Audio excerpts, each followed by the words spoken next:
awkward intro. Okay. All right. Let's drink some tea again. How do we figure out what we're good at and what our strengths are? And why should we even bother trying to figure that out? I'm going to answer all of these questions in this 3-part YouTube series that I'm doing. And if you're new here, welcome back. My name is Kat, and I'm excited about this topic. It's something that I've been, I've been on a journey with this topic myself for the past few years, trying to figure out what the hell am I good at, and just diving really deep into it, reading lots of stuff about it. And I want to share my learnings with you. And in this first video of this series, I want to dive into what are even strengths? Why should we care about trying to find our strengths and spend time on it? And what are some mindset switches that we can do and that are important when we consider finding our strengths and what we're good at? And then I'm also going to give you a little activity at the end. I know it's very nerdy, but stick around. It's going to be fun to do at the end of this video. And yeah, let's get right into it. Okay, before we cover why should we focus on our strengths and why should we even try and figure out our strengths, and isn't it easy already? I'm going to cover what are strengths? What can we consider as strengths? And I know that this is probably a topic that maybe you've thought about before already at school. It's okay, oh, you're very good at drawing, Kat. You can do this so well. Great, thank you. That is my strength. And maybe that is what you consider as a strength. Or someone has told you at work that you're a really good communicator. But what does that even mean? I mean, great, I'm good at communicating, but is that a strength now? Is that something what do I do with that? So strengths can be anything from natural abilities that you have that you're just innately quite good at, or you have a tendency towards. Maybe you're more introverted or you're more extroverted, and then that will come with its own set of strengths and weaknesses, for example, or learned abilities that you have picked up over time and you've just done it a lot. And it can also just be traits, so personality traits that you have. And strengths might have different bigger categories like leadership, creativity, communication, empathy. These are all big categories, but it goes a bit deeper than that, more into also specific abilities. So for example, if we go one level down of communication, what could that look like? So for example, one subcategory of communication could be public speaking, and you're really good at presenting things and presenting your ideas. And if we go one level down with that, it could be that you're really good at clearly presenting ideas to an audience in a very direct kind of way. Or that you're, for example, really good at telling jokes to an audience that always make them laugh. So this is where we would get really granular. And so you can see strengths have different levels, and if we want to work with them, we need to get a bit more specific. And this is what we're going to figure out in this 3-part video series of how do we figure out our specific strengths? Okay, now let's get to the why. Why should we even focus on our strengths? Why should we bother? Why should we even spend time on this? And maybe I'll start with a quick personal story. For me, I've always been a very shy kid when I was growing up, and I really struggled with my self-confidence. And it's gotten much, much better over time. And now here I am doing a YouTube video, sharing my ideas with the world. So I have always struggled though, and I still do, to see my strengths. And I always criticize myself quite a lot. Maybe some of you can relate. And so confidence is not something that has come naturally to me. And so for me, trying to identify things that I'm actually good at has been a really big journey. And I've now, I'm kind of in the process of what I shared in my previous video of trying to figure out kind of where I want to go with my career, where I want to take my career. And I've had a couple of jobs now, and I feel like those have helped me now to set some foundations, and I want to build on it. And I want to do it in a more targeted way rather than just, randomly going and getting the next job. And I think this can be one great way to do it is to, okay, what am I actually quite good at already? What do I want to build on? What do I want to get even better at that I'm already good at? It can help your job search to be more targeted because then you know what you're looking for. And it can also help you to find a job that's much more suitable for you if you know what your strengths are. And not to mention help you in the interview process, because if you can really clearly articulate what you're good at and how you stand out, it's going to help you to obviously stand out. Also in society, we always focus on weaknesses. Have you noticed that at school, it's always okay, if you were bad at something, people were okay, get a tutor. If you're bad at maths, get a maths tutor. If you're bad at spelling, get a spelling tutor. Okay, maybe spelling's a bad example, because I think we should all get some basic spelling. But you know what I mean is that we always like, okay, you're bad at this subject, so you need to focus on it more and you need to spend more time on it. And while that's not a bad idea, and I think we should get to a certain level with things, of course, we are always drilled into our heads, like it's always been drilled into our heads that we should really focus on our weaknesses and make sure that we fix our weaknesses. But why don't we flip it around? Why don't we not put so much emphasis on our weaknesses, but focus more on what we're good at, like what we're already good at, and build on that and make that even better? Because also our strengths, and I'll get to that later a little bit more, but our strengths can give us energy. So if we have, like, if we follow our strengths and something that we're already kind of pretty good at, it will give us more energy and it will strive us through, and it will be so much easier to go through life than to just constantly focus on our weaknesses. And it's also better for the people around us. So that is why I believe also we're born with certain strengths and abilities, is to focus on them and to work on them and to make them even better, rather than to just try and become this perfect human by making our weaknesses better, because everyone has weaknesses. But anyway, I'm on a tangent here. What I meant to say is, let's focus on our strengths more than our weaknesses. One really important reason as well to figure out what our strengths are is our current climate or our world right now. Like, especially jobs, for example, if we look at careers, they change so fast, and you know, so much technology stuff is happening around us. There are going to be new jobs popping up everywhere that are going to be required, but they don't exist yet.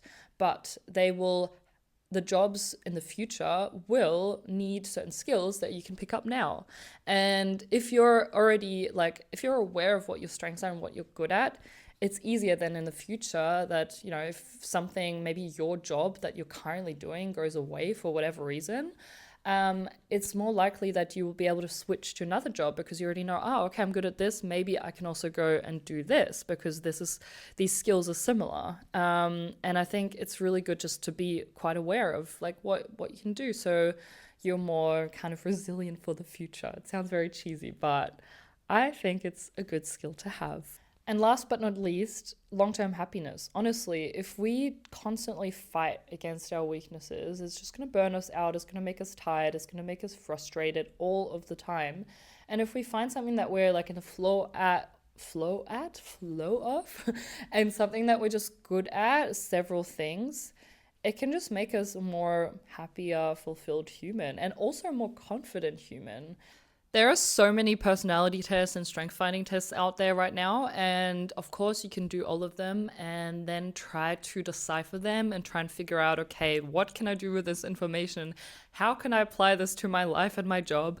And while I do think some of these are very helpful, like I myself, for example, have done the 16 personality tests so many times, and it has really helped me to realize that I am who I think I am, and basically it has emphasized what I already know about myself, but like summed it up very nicely on a piece of paper, well, online.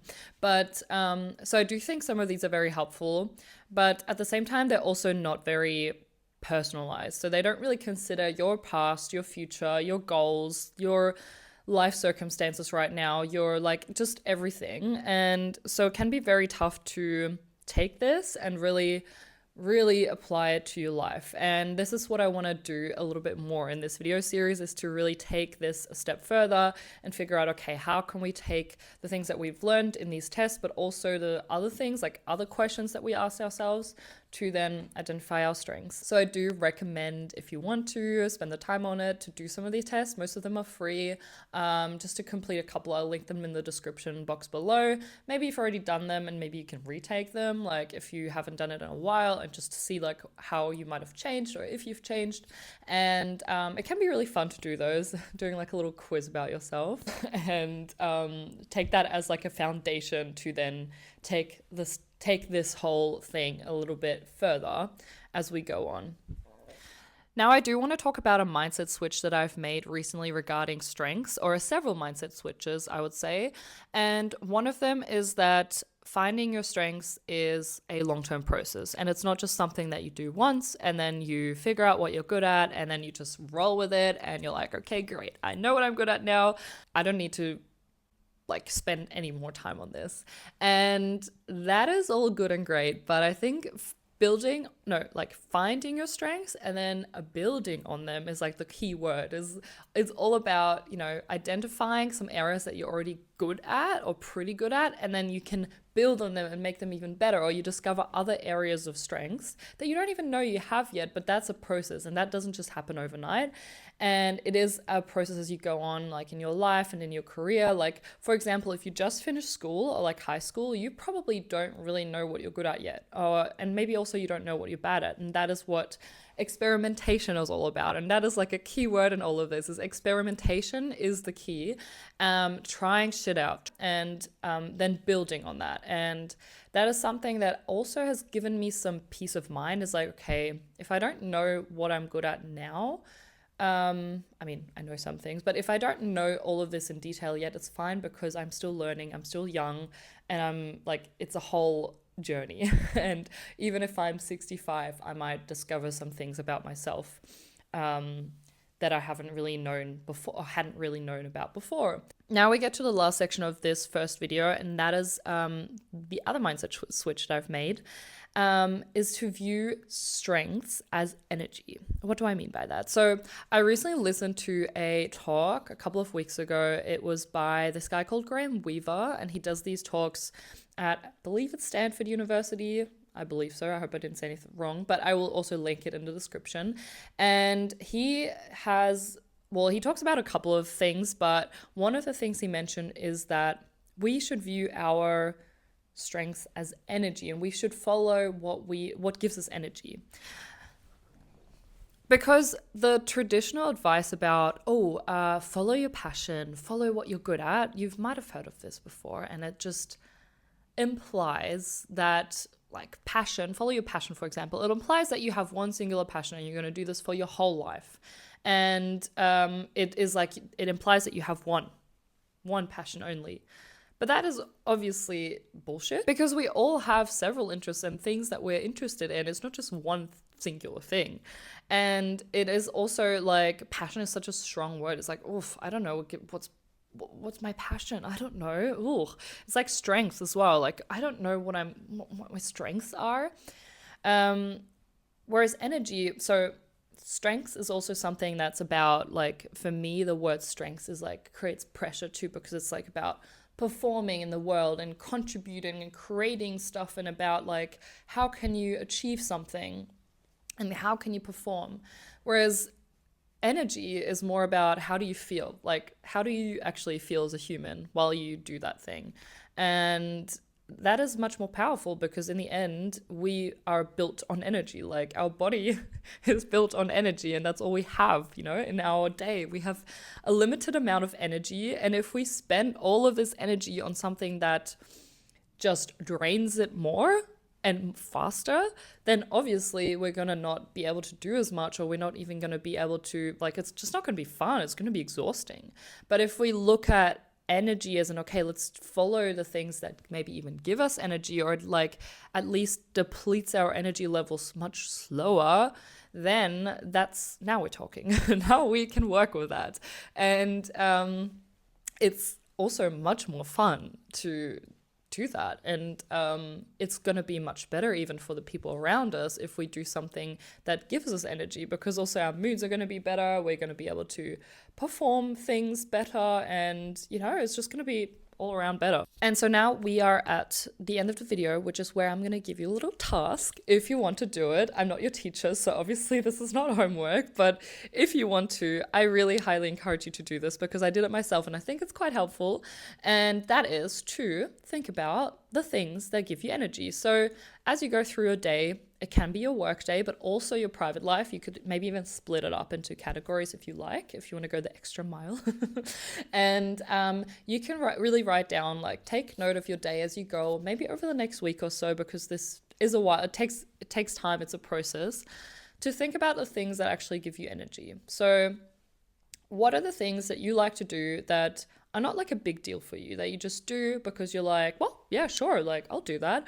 Or activities where you don't feel the need to check your phone all the time, where you feel like you need to be on Instagram all the time. Just things that you do where you're completely engulfed in the activity. Some people might call this flow, um, but it's also more that like it just comes from an internal like drive to want to do this, and yeah, think about that. And it can be small things like, I don't know, make you love to make your colleagues coffee every morning, and this is just something that you love, and maybe other people see this as work and they would hate to do it, but you love it, you really like it, and it just gives you energy.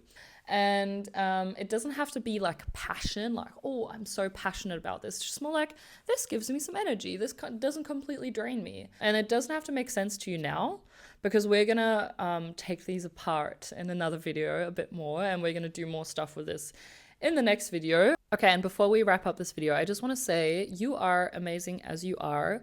And if this creates pressure for you and you think, oh my God, I now need to figure out my strengths, I don't know what my strengths are, please don't worry.